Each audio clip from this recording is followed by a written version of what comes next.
Poštovani gledalci, danas imam zadovoljstvo da sedim u društvu čoveka koga voli ceo Balkan i koji je na zahtev publike nakon samo nekoliko meseci ponovo u Čikagu.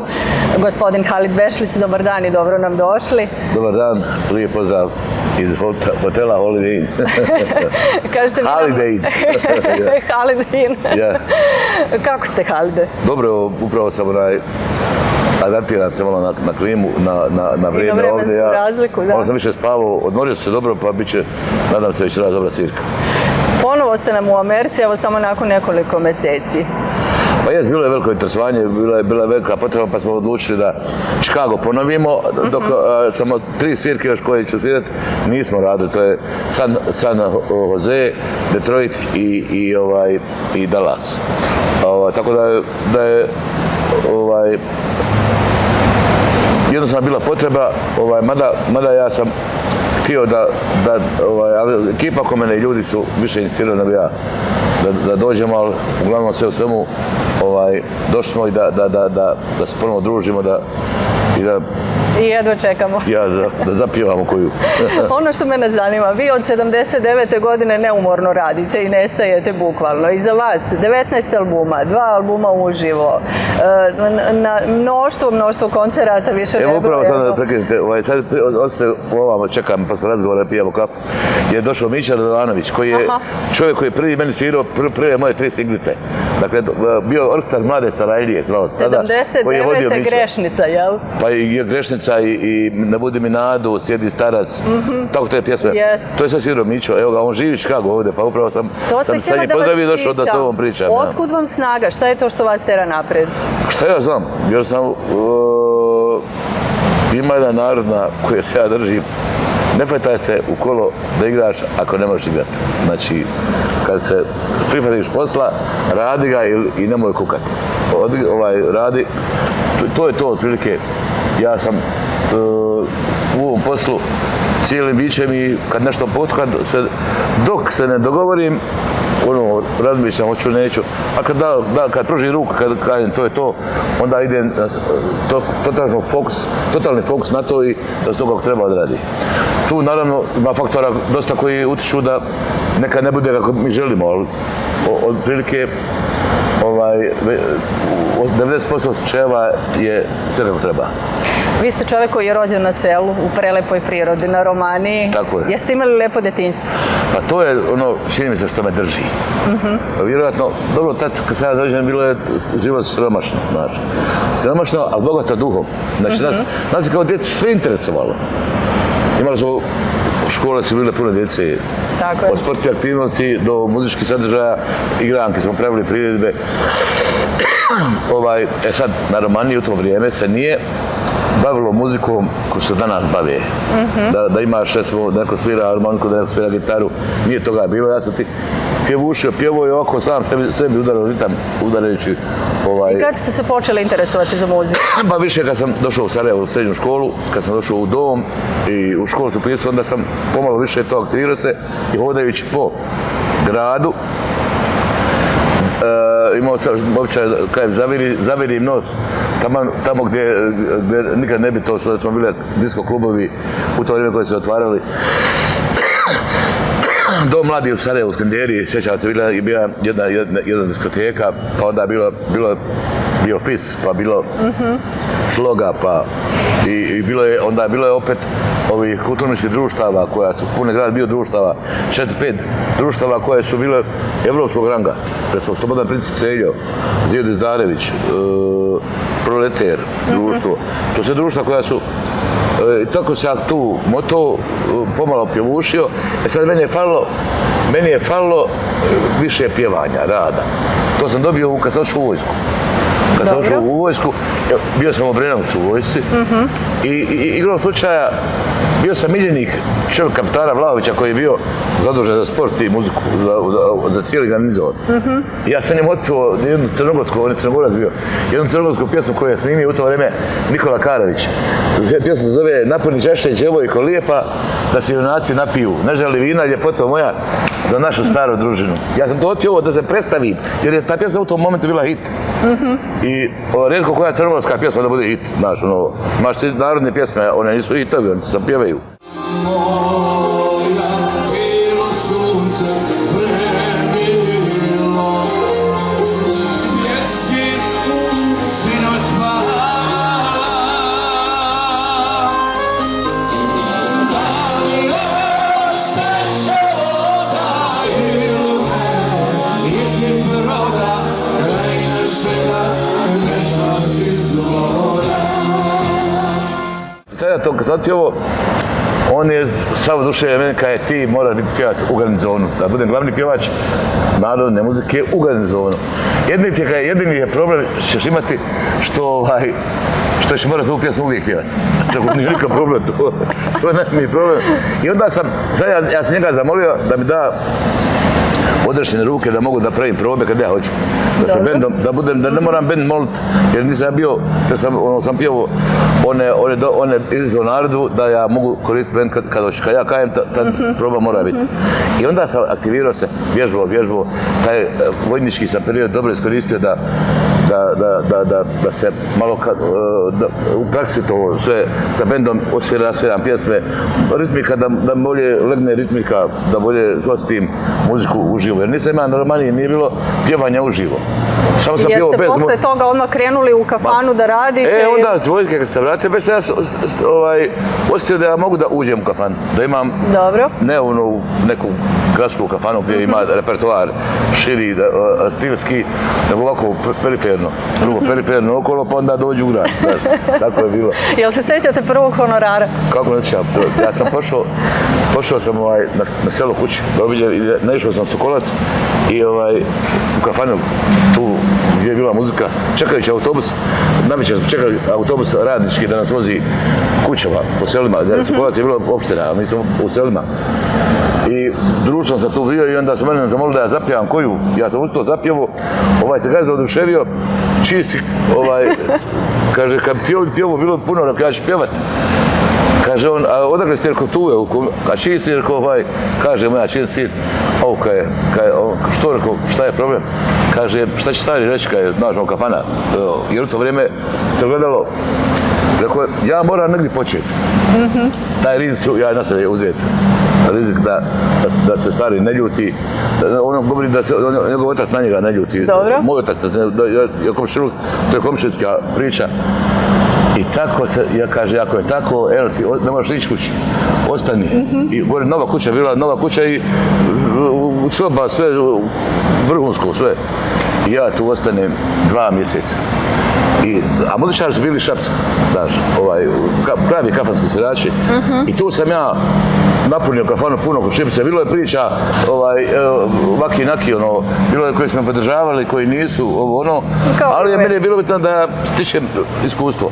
Onda je išlo 5 godina takvog rada, okolo, periferno, čak sam i Šabac išao pjevati. Pa sam onda došao u Sarajevo, u grad, gradsku kafanu, gdje je već repertoar se mora imati širi, gdje se ja sam pjevao 4 godine u 4 kafane sarajevske. Mislim se ja u jednoj kafani budeš po godinu dana. Tako je to, imaš svoju publiku, stekneš. Ja sam bio popularan kao kafanski pjevač u Sarajevu. Isto u gradu sam bio popularan, kao što sam sad popularan na teritoriji bivše Jugoslavije. Ali to je bilo tada samo kafanski pjevač, a mnogo sam bio omiljen. Mnogo sam dobro radio to, stekao rutinu. I kad sam snimio prvu singlicu, ona je planula u Sarajevu. Ali nije okolo, samo u Sarajevu. Ali to samo tako ide, negdje počinješ. Pazi, to je, do Dijamanata imam 3 sing ploče. Evo upravo sam spomenuo Miću. 79. jeste Grešnica, pa sjedi Starac. Za mlade Sarajlije. I bio neki pokojni Vojo Bjeloš, harmonikaš, i Mićo, njih dvojica su bili harmonike, Neđan Sadović, gitaru Mirso Sjerić, bas gitaru Branko Petković, Jovicin sin, violinu. I to je bio bend koji je meni svirao. I mi smo 1, 2, 3 i pjevaj, sviraj. Nema ono sad nešto nego sviralo se na brojanje i tako smo snimili te sve pjesme. Po 2, 3 puta neko pogreši uglavnom za pola sata pjesma je gotova i to je to. Malo je izmiksaš i tako da sam snimio, bila je A i B strana.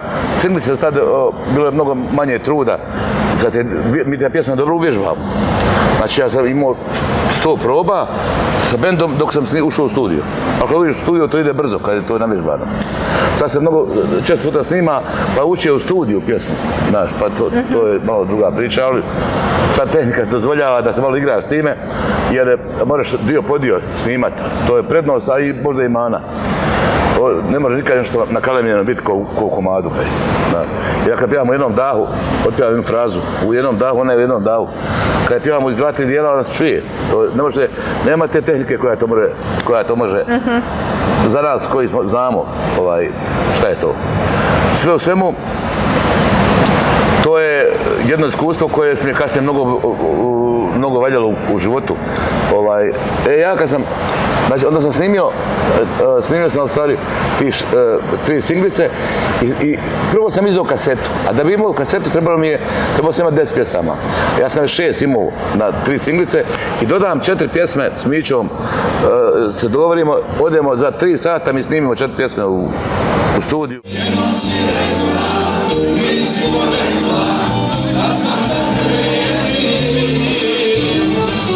Tebi su zvala, a srce dala, drugog dana isto si. Ko bi rekla, čuda da se ne smela. Djeca otvoreno ne sme, da je mogu sretno. Onda snimam prvi album.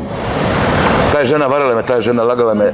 To je, odem u Beograd, snimim to sa pjesmom pisao Hasan Dudić, koji je tada u to vrijeme živio u Sarajevu jedno vrijeme sa Zlatom Petrović, tada živio.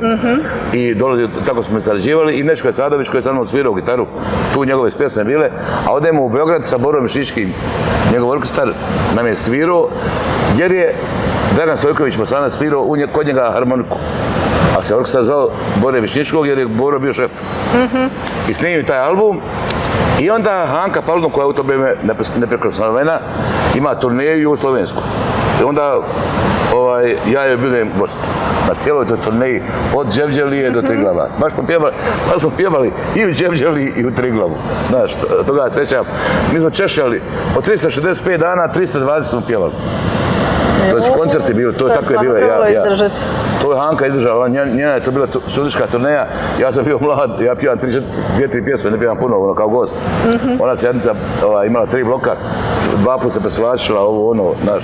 Ona je bila, ali ona je borac isto, ona je veliki pjevač, velika priča i... Kažite mi koliko se sada često osvrćete na to neko vreme, koliko je scena bila drugačija onda? Pa, sad govorim ti o tome da, recimo, ja radim ko što je radila Hanka. Znači, koncert sve na meni, sve za sebe. Mogu ja imati goste, oni su tu po 2-3 pjesme, otpjevaju, ali ja najviše pjevam. To je naporno, to nije ona, i zato, a sad se manje radi, sad mi sviramo jednom sedmično ili 2 puta, sad u Americi pjevam petak, subotu. Već 3. dan ne mogu, ali neću, da se, jednostavno fizički to je malo naporno, i psihički i fizički. I kad su bile još mnogo je lakše bilo raditi estradno. Znači, u kafanama se znalo. Svira se sat vremena i pola sata pauze. Onda opet tako. Pa se ljudi malo progovore, pa razgovore, pa ozvučenje nije 1000 vati, nego 200 vati, 300. Pa se mora čuti da se priča. Pa se komunikacija među raje, to je kafanska atmosfera. Sad je atmosfera u kafani gdje ne može, samo jedna klavijatura svire, ali on toliko se odvrne da nema šansi da ti čuješ ništa. I tako dalje, jednostavno, ljudi idu u pogrešnom pravcu kad je merak i kvaliteta u pitanju. A onda, na estradi su bile turneje nas više pjevača. Da smo bude 10 pjevača. I svi mi pjevamo po 2 do 3 pjesme. Što se popularnije, malo više pjevaš. Znači, glavna zvijezda pjeva 5 pjesama, 6, ovi 4, oni 3, ovi ko otvaraju program po 2. I to je s lakoćom, svaki dan pjevaš. Da. Lako je bilo nastupati tada, vrlo je lako. Turneja, kaže, odeš 300 dana. Svaki dan pjevaš, a ništa nije teško. Sad, da se ovakvim načinom pjevanja ne mogu izdržati čovjek. Znači, da pjevaš, ko sad pjevaš 2-3 sata, jer ja pjevam 2 bloka po sat vremena, sat 15, to je... Kako vam izgleda današnja muzička scena? Pa, opet drže moja generacija. Znači, ovo što vrijedi, što valja, to je sve rođeno ovi mlađi koji rade po toj logici i oni, tipa recimo, sad je mlađi Željko Josinović, on je za mene mlađi. Mlađi, ali je zvijezda, dugo vežba je zvijezda, ali radi pedantno, radi profesionalno, radi čovjek kako treba se radi. Recimo, Nina Badrić, recimo, Toš Preski bio, mlađi od mene i sad su oni već stariji, ali eto ja za njih, jer sad oni stariji 10 godina, i oni su zvijezde. Sad, od ovih mlađih ne može niko da postane zvijezda. Uvode jednu hit pjesmu i ona ga drži 2-3 godine i onda ako ne ponovi novi hit, onda on se ide u zaborav. Konkurencija na tržištu ovih informacija, ja sam u fazi da me ne interesuje intervju, ovo je čisto moja dobra volja. Ja inače što manje, nego kad osjetim da treba nešto reći, kažem. I ne volim se ponavljam. Često se sjetim njega i sve što mogu da upratim kroz neke naše ove informativne emisije i tako, preko YouTube-a i tako, ove njegove pjesme, to slušamo i obožavamo ga, volimo ga, pratimo ga. Ja se recimo najviše se sjećam njegove saobraćajne nesreće, kad smo bili toliko uplašeni za njega i tako, i od nekih, ne znam, najranijih mojih godina, kroz, evo, ovde, kao da se to, ta neka ljubav i nešto, te neke emocije koje su bile tamo prije i sad su se preselile ovde i mi ga volimo i podržavamo i došli smo na koncert da ga čujemo. Ja sam došla sa ćerkom na koncert da vidim Halda zato što sam ga volila još dječka. Kad je pošao da pjeva, zavolila ga i uvijek ga volila i svi ga volimo. Koja je vaša omiljena pesma? Moja omiljena pesma Da mi je vode sa Romanije. Moje ime je Adnan Avdić, došao sam ovdje iz Rockforda da vidim Halida i najbolja pjesma je Hej Zoro ne svani men. Ja dolazim iz Sirakiuza, moje ime je Esma Šero. Došla sam baš zbog Halidovog koncerta, njegovu pjesmu Voljela me jedna Esma, to mi je omiljena, pošto je moje ime Esma, inače volim Halida.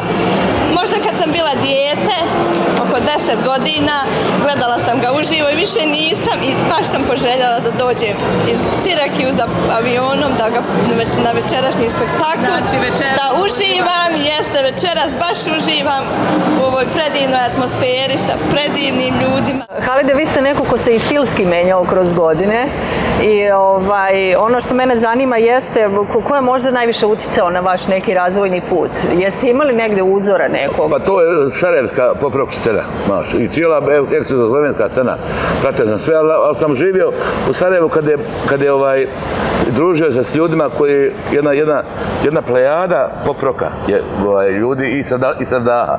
Dakle, ono što je valjalo na prostoru bivše Jugoslavije kad je Sevdah u pitanju, kad je pop-rock škola, to je Sarajevo prednjačilo.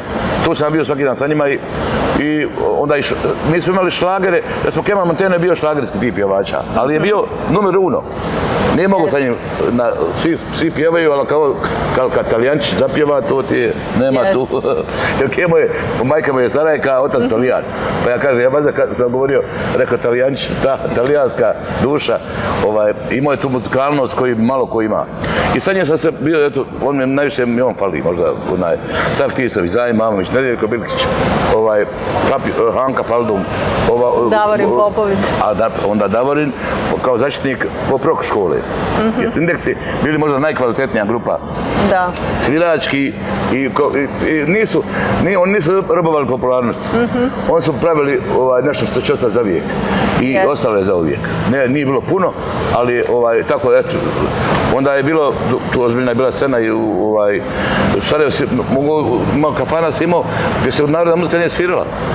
Sviralo se više recimo, od romanse starogradske, onaj Milos, recimo, to je nekako zavladalo, je bilo opasno u nekim. I neka sredalenka tipa Kaj je ta naša drvana, naša, ne ove, nego ove koje su, tako da si imao jedan gradski štih u muzičkom smislu, a imao se opet ruralni, znaš, gdje sam ja pripadao, razumiješ, što na selu osjetiš, kao seosko dijete, slušaš narodnu muziku i ti da bi se preorijentisao trebaš, da bi ušao dobro, da promijenio svoj ukus, to te onda grad promijeni. Tako sam ja doživio. Ja sam na selu slušao sam narodnu muziku. Kad sam ušao u grad, onda sam počeo slušati i drugu muziku. I to sve spojio i to, hvala Bogu, meni koristi i dan danas. To sam htjela da... Ja sam, za tvoju informaciju, ja sam inače pjevao na jednom festivalu zabavne muzike. Zabavne muzike? Jes, i pobjedio sam. Znači, prvo mjesto uzeo. Ali Zafir Hadžimanov, čula Zafira Hadžimanova. Da, naravno. On je bio predsjednik žirija. Kaže meni, gost festivala je bio Arsen, Gabi,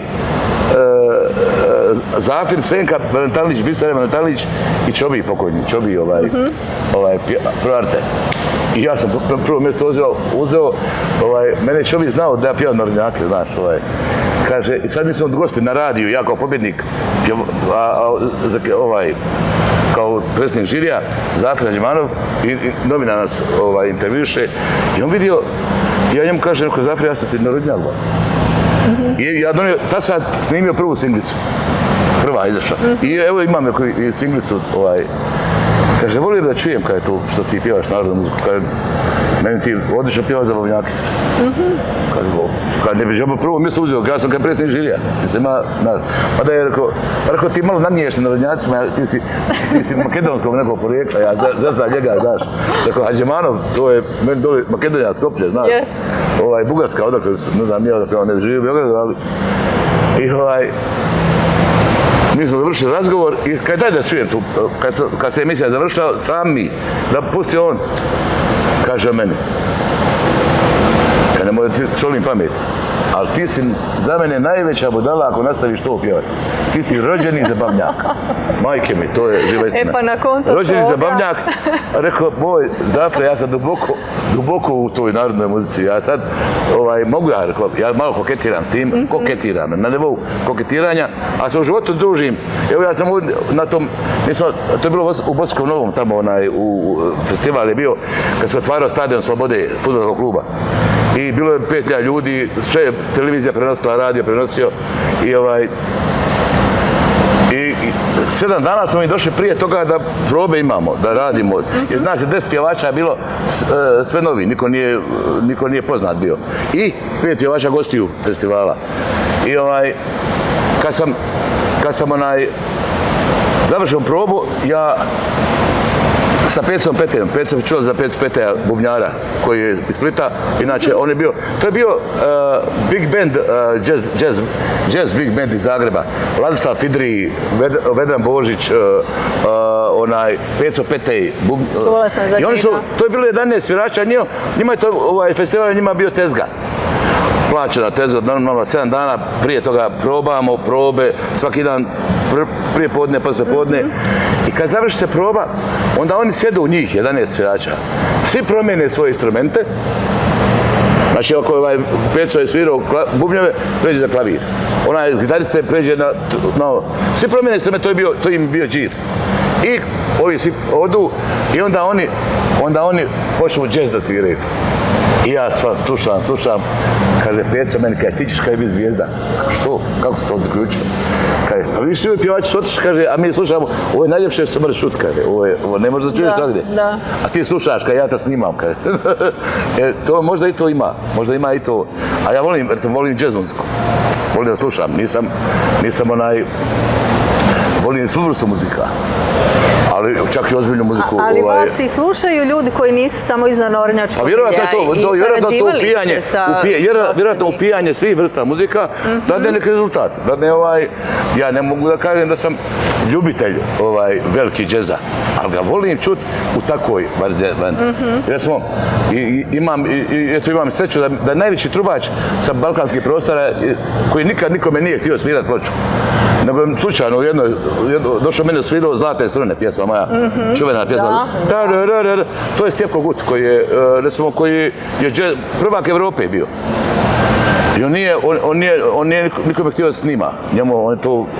Nego je Tahir Durkalić koji je bio ton majstor, najčuveniji, on je njih vodio kao u RTV-u gore u Beogradu. I kad se on vratio, se neke pobjede, Guti i Marković, duo Guti i Marković, prvaci Evrope su postali te godine. I onda je u tom savezničkoj atmosferi čuo tu, bio je u studiju kad sam snimao. Kaže, što je lijepa ova pjesma, kaže, što je Zlatne strune melodija lijepa. Kaže mu, a već u nekoj drugoj, trećoj rakiji, kaže mu, Tahir, ako je lijepa, uzmi trubu kada posviraj. Kaže, on kada misli da neću. I onako ustade u auto, uzme iz GPK trubu i uđe i osvira mi Zlatne strune. To je bogatstvo, to nema niko. To ja imam. To su te životne priče, tako to ide u životu. Zlatne strune, svirajte mi, ovo mjesto jače. Sanjao sam kako draga narasta u bašte. Dajte nam još jednu životnu priču. Je li istina da ste za koncert u Ljubljani u pretprodaji nadmašili Robbie Williamsa? Jes, to je vrlo simpatično. Znaš kako ti, ja sam popularan gore u Sloveniji, što oni zovu nas, južnjacima, koji su na fonu narodne muzike i tako dalje. Ja sam uvijek u Ljubljani prolazio dobro, odnosno cijeloj Sloveniji. Ali sad se otvorila od mogućnosti da napunimo u dvoranu Stožice. To je njihova arena. Ona prima 12.000 ljudi, to je ogromno. Kada im rekao, to mi je malo veliki zalogaj, ne bi ja to, znaš, ja nisam. Kažu ovaj menadžment, kažu ti, tvoj honorar je tu, ne brini se. Ne to se meni honorar, ako je to ne napuni, odmah će, izgubit ću puno. Jer ako ne napuniš salu, više priče ti kvare utisak budući. Za buduća vremena. Kaže, ne skiraj se. Ja ste rekao, vi u vazduhu osjetili da, kaže, sad je trenutak da je napuniš. Dobro, ajde. Ja to dao i dao zeleno da rade. Kad prolazim ja kroz Ljubljanu i ima ogroman jedan pano, reklamni pano, koji doživljaje u toj dvorani, događaj, koncerti, sve koji ima, sve reklamiraju se. I piše i tabelarno koji ima najbolju pretprodaju. Kad ono? Hal Veštić, Robbie Williams, ja gledam, sad je neko majke da vidim ovo. Kad sam to vidio i sad to onda objave i novine to. Ovo je meni najveća reklama. Kako misliš? Pa pola ja imam bolje prodaju Robbie Williamsa, znaš što to znači? A ovaj kome ja govorim, ne znam ko je Robbie Williams, znaš? Dakle, to je jedna svjetska zvijezda, dakle, zamisli to, a u Ljubljani. Da sam ja to u Sarajevu, ona nije to... Da bi razumeli ovako. I onda sam znao da će imati punu tu dvoranu. Ali to je meni, a to je taj tekst koji je izašao u Sloveniji u novinama, da sam ja u pretprodaji bolji od Robbija Williamsa, je naglo podigao atmosferu u koncertu. To su ti detalji kada, recimo, ovi rock bendovi inače su uvijek furali da neki doživljaj nešto naprave, zakuhaju u medijima da bi se pričalo, jer kad se priča ili loše ili dobro, uvijek je dobro za koncert.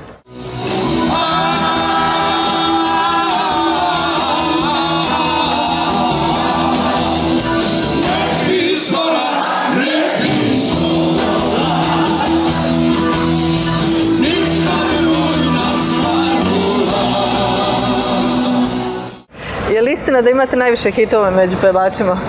Tako kažu, ne znam. Ajde ovako da pomenemo malo i to, imali ste i zdravstvenih problema, i automobilska nesreća, i stentovi. Jeste li usporili sada malo i koliko je sve to utjecalo na vas? Ja ne mogu drugačije, nego jednostavno bit će tako izgleda dok smo živi.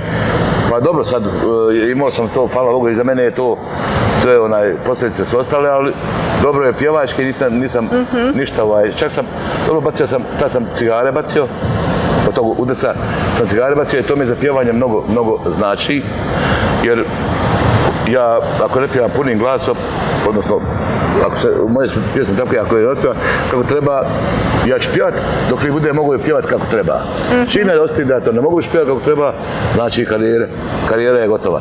Ali nekim pjevačima je mnogo lakše koji imaju malo ležernije pjesme, laganije, pa onda može to lakše ići. Međutim, ja sam, hvala Bogu, još pjevam možda bolje nego ikad. Jer sad malo živim kako urednije i onda mogu da stignem i utrgnem. Kako provodite slobodne dane? Šta radite? Pa ja imam neki svoj biznis privatni, ima jednu benzinsku pumpu i motel ovako na perifernom pored Sarajeva, tamo kada je na putu prema Tuzli. I ne izlazi iz grada. I to je faktički kao da sam na vikendici.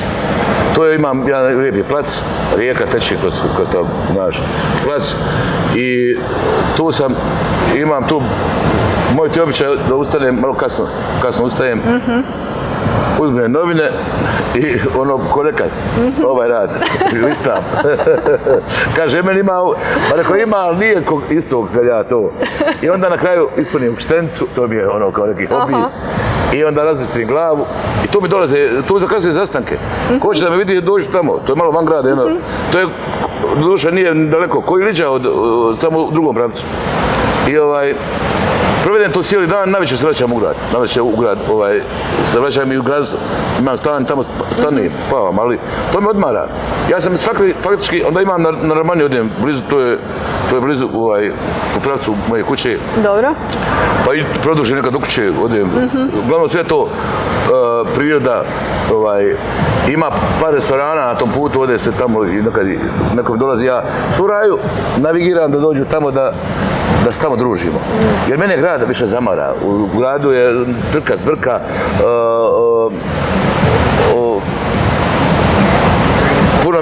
puno se, sa svima ljudima pozdravim, prođe vrijeme, ovako mi je sve mirnije i bolje. To mi treba sad u ovom. Šta biste sada... Ja sam bio mlađi i lako sam to podnosio, ali sad...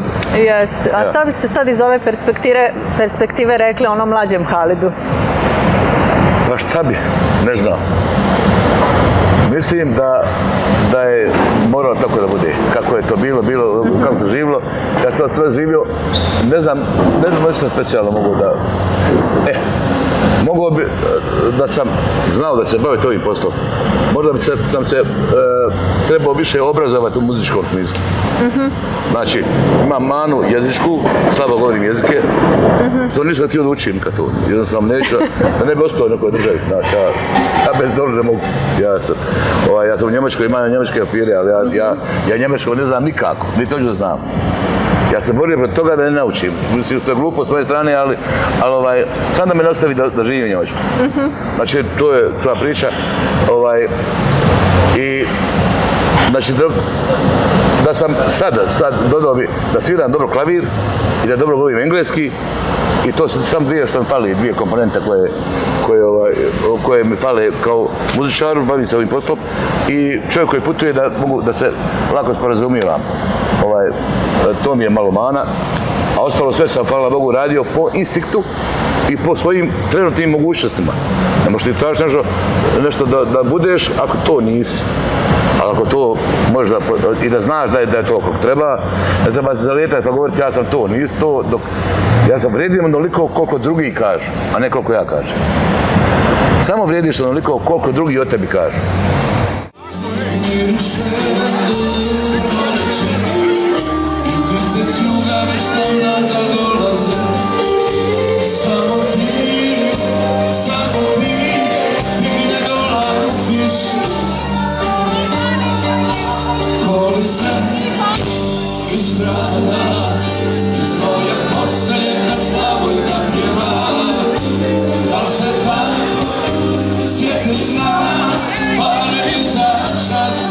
Vi ste čovjek koji je cijel život maltene proveo u kafani. Šta tražite sad za vašu dušu da vam sviraju kad uđete u kafanu?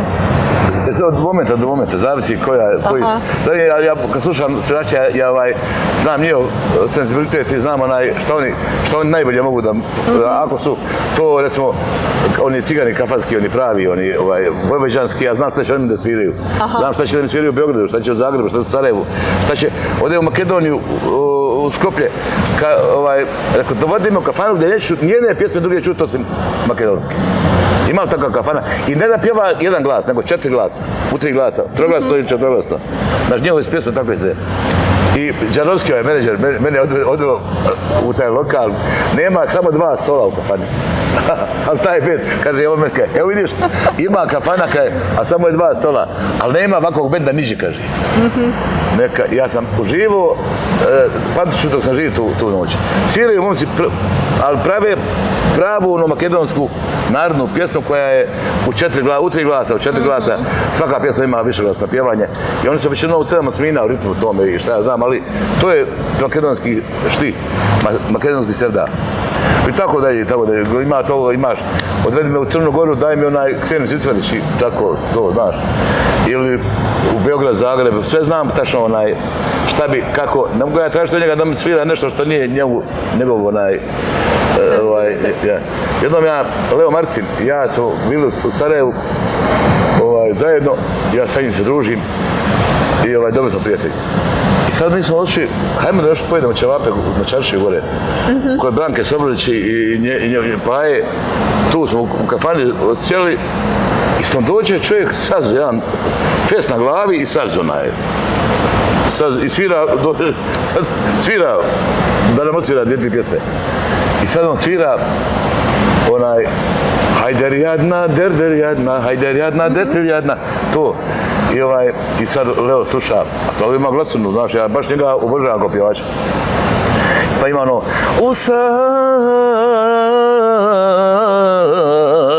raj usama, taj thriller, znaš, i on se zalijeće da to otpjeva, ne može da pogodi. Kaže, ja rekao, ovo se zove genetika, rekao, ja sam, se moraš ovdje roditi da bi to znao, znaš. I tako su, a u glasovom pjeva čovjek nema dalje, on je prije svega muzičar, on je dobar saksofonista, dobar ovo, ali to je, ovo ti je isto rekao kad ne znam u kojoj zemlji dođeš pa imaju oni svoj identitet, znaš. Ovo je rekao sarajevska pjesma i čet ti ovo došlo, i ovo je saz, rekao ja imam govorim, saz se svira malo drugačije nego ovi drugi instrumenti, drugačije se uz njega pjeva. Znaš, sad ja sam to naučio isto s tim ljudima povremeno u Čaršiji, a samo baš Čaršija. Već izađeš na Marin dvor, nema toga, nema saza niđe. To ti je instrument koji je bio u raju, u Čaršiji nekad, kad nije bilo harmonike, to je bilo u Sarajevu, eto, da smo jedan detalj. Jo, hvala vam najljepše. Ono što mi preostaje još jeste da vas pitam planovi neki za sad neku bližu budućnost, jel planirate neki novi album možda ili... Nemam ja nikakvih planova, šta najđe, snima se. Imam pjesama, planiram, imam 5 pjesama na Sonu, čekaju od te 5, 6, 2, 3 sam već odabrao, 100% iduć. Neki veći koncert? Znaš šta je, zamara me snimanje albuma. Zamara me jer niko živ ne kupuje te album, nema to više to, ali opet meni album dođe kao knjiga, kad pjesnik izda knjigu ili pisac. Znači, meni album dođe jedna priča koju skupljam 2-3 godine i stavljam naš. To mi fali i ja mi da ću raditi još jedan album, taman nikoga ne kupio. S tim ću završiti. Za taj album treba 8 novih pjesama, ili ću staviti 6 novih pjesama, pa ću 2-3 staviti da obrade neke od mojih starih pjesama, možda i da neku novu obradu napravim. Meni se uglavnom, to je, šta da kažem, to će se raditi tako dok se bude moglo, a ja sam već u ozbiljnim godinama i veteranskim, ja sam veteran, faktički, sebe 7 banki sam prešao i sad dokle ćemo gurat ćemo dokle se bude moglo. Ne mogu ja sam da sam htio da kažem da ću napraviti kraj karijere, međutim, shvatio sam da bez muzike ne mogu. Pa to je ono što vas vada održava. Pa i pjevat ću dok bude mogao, dok me samo to ne presjeće. A to je sve pri kraju i bilo je lijepo, mnoge sam usrećio, trudio sam da budem dobar čovjek, kažu mi svi da sam dobar čovjek, ja ne znam koliko sam, baš me nekaj malo i prefale pa mi bude stid, ali eto sve o svemu dobro je, imao sam vrlo ozbiljnu karijeru i i poštovan sam, gdje god dođem sam poštovan, što mi je najvažnije. Sve bude i prođe, ali obraz ostaje. Tako je. Tako je. Hvala vam još jednom najlepše. Živjela bila. Želim vam Također. svako dobro i jedno čekamo večerašnje druženje. Hvala lijepo, sve najljepše. Još jednom pozdrav svima. Baš ovdje